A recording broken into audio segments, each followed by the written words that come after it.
Round 6 of the NBL is right upon us, and there's 8 games again this weekend to fill our NBL buckets with heaps of games. I'm going to preview the 2 Thursday games, but as the weekend progresses, as the week progresses, you'll get every single game right here on the channel, so don't miss out. Now, it is New Zealand up against South East Melbourne. 3 of my top tips here. We're going to go New Zealand to cover the line, the total to go under, and Matt Mooney to score 4 or more 3-pointers. Now, first of all, this total. So 71% of games this season have gone under the game total. Now, sometime or other that is going to revert to the average, but while we're riding it, let's ride it with this game.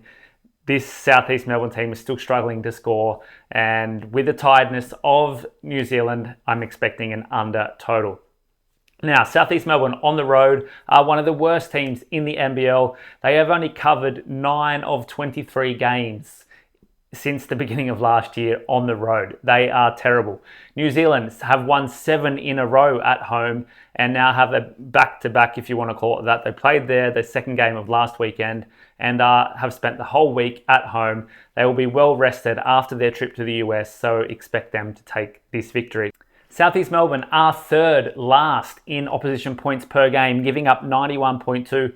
They're also last in opposition 3-point percentage, giving up 36.5%. So that's why the Mooney pick there is really good. He's averaging 3.3 made 3-pointers per game. He's leading the league in that metric. So Mooney 4+ 3-pointers is a real good one I like. They're moving the ball around, this New Zealand team. PJC is topping the league in assists, 8.3 per game.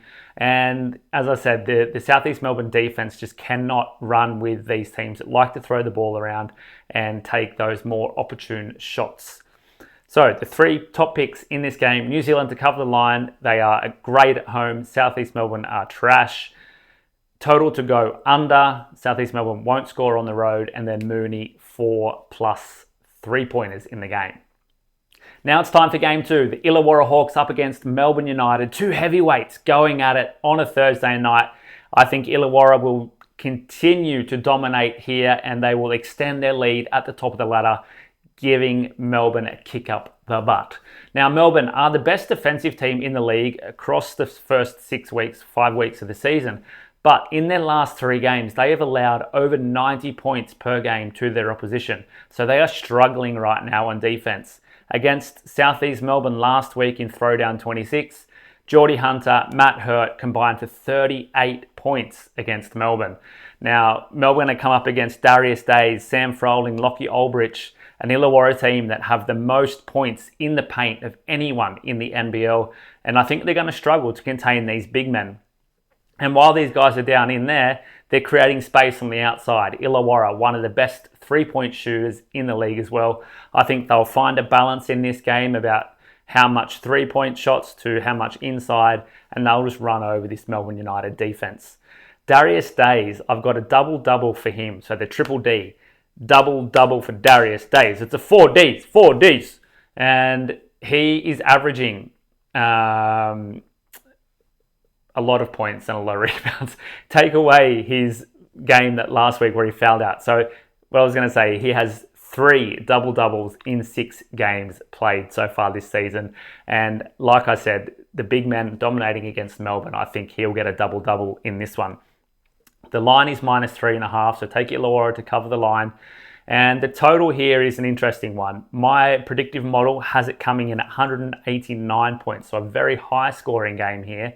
The total set 182.5, so I'm going to take the over, and quite different to the earlier game on the Thursday night. Illawarra, they're top 5 in everything on the offense and the defensive end. They're first in scoring, they are first in field goal percentage, they're first in turnovers, they're third in opposition field goal percentage, and they're 4th in opposition turnovers. So they are really good across the board, and they just keep getting better. First, as I said, in points in the paint, 3rd in 3-point percentage. They are absolutely killing it this year. Get on Illawarra, get on Darius Days, a double-double, and these points to go over. That's your Thursday night NBL wrap-up. Like, subscribe, check everything out on the channel, and enjoy your weekend.